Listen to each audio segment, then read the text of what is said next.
আমি গতকালও দেখলাম বিজেপি ভোট লুট করে ক্ষমতায় এসছে, এটা আমরা সবাই জানি।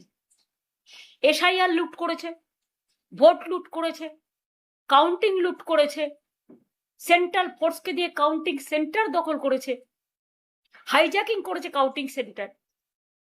তা সত্ত্বেও আমরা কিন্তু বলেছি যে ঠিক আছে, একটা নতুন সরকার যেভাবেই হোক এসছে, একদিন তো প্রমাণ হবেই, এবং প্রমাণ আমাদের কাছেও আছে, তারা কাজ করুক।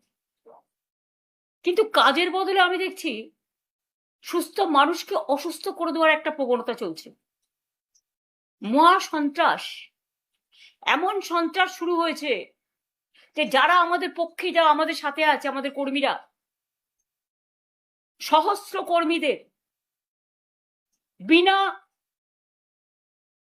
কোনো কেস থাকা সত্ত্বেও, এবং যে কেসের কোনো ভ্যালু নেই, কোর্টের অর্ডার না থাকা সত্ত্বেও, তাদের দিনে দুপুরে চুরি, ডাকাতি, ধর্ষণ, গাঁজা, এই সমস্ত নানা রকম বাজে বাজে কেস দিয়ে, যার সাথে কেসের কোনো সম্পর্কই নেই, তাদের লকআপে ঢুকিয়ে দেওয়া হচ্ছে, ঘর বাড়ি জ্বালিয়ে দেওয়া হচ্ছে। অনেক সাধারণ মানুষ ঘর ছাড়া, অনেক তৃণমূল কংগ্রেসের কর্মীরা ঘর ছাড়া। এবং সবচেয়ে দুঃখের ব্যাপার হচ্ছে, যারা তৃণমূল কংগ্রেসের সিম্বলে জিতে, আমার সই করা সিম্বলে জিতে, তারা আজ বলছেন 2023-এর পরে নাকি এই পার্টির কোনো অস্তিত্ব নেই, আমাদের 2027-এর অক্টোবরে আবার ইলেকশন করার কথা, এখন নয়। কারণ এটা 22 সালের সিদ্ধান্ত, ওয়ার্কিং আমাদের প্লেনারি সেশনে কনস্টিটিউশন সংশোধন করে, কনস্টিটিউশনে এটা বলা আছে, পার্টির কনস্টিটিউশনে। এবং যদি 2023-এই পার্টির রেকগনিশন শেষ হয়ে যায়, তাহলে 2026-এ আপনারা ইলেকশনে দাঁড়ালেন কি করে? সিম্বলটা তো আমি দিয়েছিলাম, অল ইন্ডিয়া তৃণমূল কংগ্রেসের চেয়ারম্যান হিসেবে জোড়াফুল সিম্বলটা, এবং পার্টির নামটা তো আমি দিয়েছিলাম, সই করেছিলাম। আপনাদের নামগুলো আমার অফিস থেকে গেছে সই করা অবস্থায়, এবি ফর্ম জমা হয়েছে, ইলেকশন কমিশন অ্যাকসেপ্ট করেছে, তবেই না দলের প্রার্থী হয়েছেন। আর আজকে জিতে গিয়ে, যেহেতু বিজেপি নানান ছলে বলে কৌশলে, কঠোরতায় নির্বাচন কমিশনকে সাথে নিয়ে ভোট লুট করে, নাম কেটে, নানা রকম অছিলায় সেন্ট্রাল ফোর্সকে দিয়ে একটা ভোট লুট করেছে, 2 মাসও ধৈর্য ধরতে পারলেন না, 2 মাসও ধৈর্য ধরতে পারলেন না, এত তাড়াতাড়ি দলের সাথে বেইমানি করে চলে গেলেন। আর বেইমানি করারও তো একটা সীমা থাকা উচিত। পার্টির সাথে বেইমানি না করে, যে পার্টিটা আপনাদের কাছে জন্মদাত্রী মা, আপনারা তো সরাসরি বিজেপি করছেন। এখন বিজেপি করবেন আর তৃণমূল বলবেন, এটা তো হতে পারে না, কারণ তৃণমূল কংগ্রেসের আদর্শ বিজেপি বিরোধী। মনে রাখবেন, আমাদের একটা আদর্শ আছে, আমাদের একটা নীতি আছে। আপনারা যারা বেইমানরা, গদ্দাররা, বিজেপির কাঁধে কাঁধ মিলিয়ে তাদের কথা মতো চলছেন, বিজেপি স্পন্সর্ড যারা, তারা আমি বলবো, যদি সাহস থাকে, বুকের পাটা থাকে, যান গিয়ে বিজেপিতে গিয়ে জয়েন করুন, আমাদের কোনো আপত্তি নেই। তবুও বুঝবো আপনারা বিজেপিতে চলে গেছেন। বিজেপিতে থেকে দল ভাঙার চক্রান্ত, ভাবেন কি যে আমি মরে গেছি? ভাবেন কি আমাদের কর্মীরা মরে গেছে? ভাবেন কি অল ইন্ডিয়া তৃণমূল কংগ্রেস মরে গেছে? মনে রাখবেন, আপনার পক্ষে আছে বলে সরকার, আপনি তাকে দিয়ে নির্বাচন কমিশনের কাছে কমপ্লেন করিয়ে আপনি সিম্বল কেড়ে নিতে পারেন। যদিও আমরা জানি সিম্বল আপনার পক্ষে যাবে না, কিন্তু ধরে নিলাম যদি ভ্যানিশ কুমার বাবু আমাদের পার্টিকে ফিনিশ করার জন্য ইলেকশনটাও করেছেন, যদি সিম্বল দিয়েও দেয়, তাতে কি যায় আসে? সিম্বল সেটাই হয় যেটা সাধারণ মানুষ গ্রহণ করে, তৃণমূল কংগ্রেসরা গ্রহণ করে। আমি এই সিম্বল দিয়ে 1 মাস 22 দিনের মাথায় আমি কিন্তু লড়াইটা করেছিলাম, তখন আমি সিম্বলটাও কাউকে চেনাতে পারিনি। আর এখন দরকার আমি গলায় সিম্বলটা ঝুলিয়ে মানুষের কাছে যখন বেরোবো, আপনারা কি আমার কণ্ঠরোধ করতে পারবেন? অত সস্তা নয়। হ্যাঁ, কণ্ঠরোধ করতে গেলে আপনাদের আমাকে প্রাণে মেরে ফেলতে হবে। তার তো চেষ্টা কম করেননি। কাকে মারেননি? মহুয়াকে অ্যাটাক করেছেন, অভিষেককে অ্যাটাক করেছেন, কল্যাণকে অ্যাটাক করেছেন, আমার বাড়িতে হামলা করেছেন। আমাদের অনেকে যারা আমাদের সহকর্মী তারা লক আপে পড়ে আছে, মাটিতে শুয়ে আছে, কাউকে কোমরে দড়ি বেঁধে, কাউকে পায়ে শেকল বেঁধে, কাউকে মাথা নাড়া করে, কারো মাথায় কপিল ঢেলে আমাদের কি বলে সমস্ত নানা রকম কিছু ঢালছেন, গায়ে নানা রকম কিছু ছুটছেন, বলতেও লজ্জা লাগে। বাচ্চারা মিড ডে স্কুলে ডিম পায় না, আর আপনারা হাট্টিমা টিম করে বেড়াচ্ছেন। এটা বাংলার কালচার কোনোদিন ছিল না। আমরাও ক্ষমতায় 15 বছর ছিলাম, আমি কখনো পুলিশকে দিয়ে এই কাজটা করাইনি। বিজেপির নিজস্ব সংগঠন নেই বলে I am sorry to say, এটাই আসল সত্য যেটা আমি জেনেছি। আইসিদের দিয়ে ব্লক প্রেসিডেন্টের কাজ করাচ্ছেন, এসপিদের দিয়ে জেলা প্রেসিডেন্টের কাজ করছেন, এটা তাদের কাজ নয়। আমি মনে করি তাদের কাজ মানুষকে আইন শৃঙ্খলা দেওয়া, রক্ষা করার দায়িত্ব নেওয়া, মানুষকে রক্ষা করা, শান্তি দেয়া, স্বস্তি দেয়া, শক্তি দেয়া, ভরসা দেয়া। ভরসার বদলে আপনারা কি করছেন? সন্ত্রাস। কেন পুলিশ গিয়ে বলবে? আমি তো জানি যারা গেছে, গাড়ি নিয়ে এসছি চলুন, হয় যার নাম বলছি তার সাথে গিয়ে জয়েন করুন, আর তা না হলে লক আপে চলুন। যারা সহ্য করতে পারেনি ন্যাচারালি, আমি তাদের দোষ দিই না, তাদের সম্পত্তি আছে, তাদের পরিবার আছে, তাদের সম্পদ আছে, তাদের লাগেজ আছে, তাদের ব্যাগেজ আছে, তাদের নানা রকম ব্যাপার আছে। নিশ্চয়ই যার যার পরিবার ভালো থাকুক, এটা আমি চাই। কিন্তু আপনারা মনে রাখবেন আমাদেরও পরিবার আছে।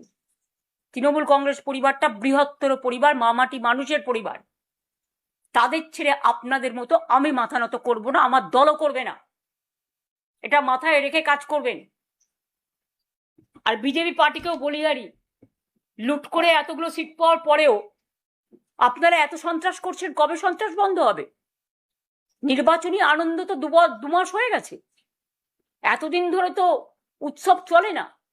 অন্য উৎসব করতে দেন না, অন্য কাউকে রেড রোডে প্রোগ্রাম করতে দেন না, অন্য কাউকে, এই তো রাম মন্দির কত টাকা দিয়ে মানুষ বানালেন, কত সোনা, কত রূপো, কত দান, কত ধ্যান, আর আজকে राम का नाम आपने बदनाम कर दिया, हिंदुत्व का नाम पे खेला और हिंदुइज्म को आपने फिनिश किया। যেমন দেখছেন না, প্রণামী থালা থেকে শুরু করে, প্রণামী বাক্স থেকে শুরু করে সব রাম মন্দির, সবটাই নাকি ওদের সম্পদ। এবং ডিজিটালে যারা কথা বলতে চায় ইউটিউবে, একটু বিরোধিতা করলে তাদের সঙ্গে সঙ্গে অ্যারেস্ট করা হচ্ছে এবং এফআইআর করা হচ্ছে। লক্ষ্মীর ভান্ডার যারা পেতেন 2,46,00,000 প্রায়, আজকে 1.5 কোটির ওপর মা বোনেদের নাম প্রায় কেটে দিয়েছে শুনছি। তারা হাহাকার করছেন। স্বাস্থ্যের চিকিৎসা জানি না কোথায় গিয়ে দাঁড়িয়েছে। মিড ডে মিলে যারা রান্না করতেন, মিড ডে মিলে যারা হেল্পার হিসেবে কাজ করতেন, তারাও আজকে হাহাকার করছেন। কাজ দেওয়ার ক্ষমতা নেই, কিল মারার গোসাই। লক্ষ লক্ষ মানুষের জীবন জীবিকা আপনারা কেড়ে নিয়েছেন। এমনকি বকটুয়ের একটা পরিবার আমার কাছে এসেছিল, যাদের 4 বছর আগে আমি চাকরি করে দিয়েছিলাম, পার্মানেন্ট চাকরি, সে চাকরি পর্যন্ত আপনারা কেড়ে নিয়েছেন। আমি যাদের চাকরি দিয়েছিলাম অনেক কর্মীকে আপনারা বসিয়ে দিয়েছেন। এত প্রতিহিংসা রাজনীতির কেন?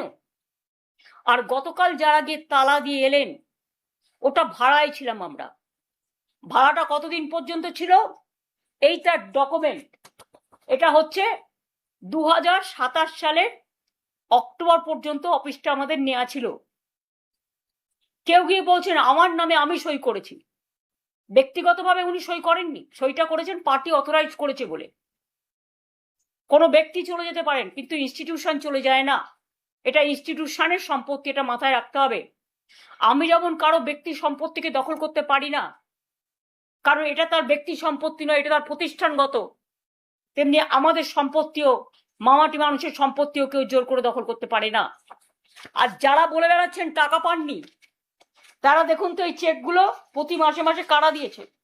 আমরা যদি না দিয়ে থাকি তাহলে আমাদের কাছে এত ডকুমেন্ট কোত্থেকে এলো? দেখুন দেখুন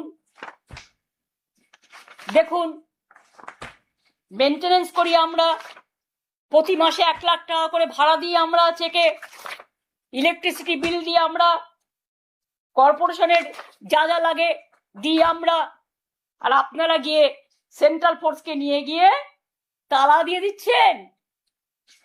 একটা বাড়ি তালা দিতে পারবেন, কিন্তু মনে রাখবেন হৃদয়কে কখনো তালা দেওয়া যায় না, মানুষের হৃদয়কে।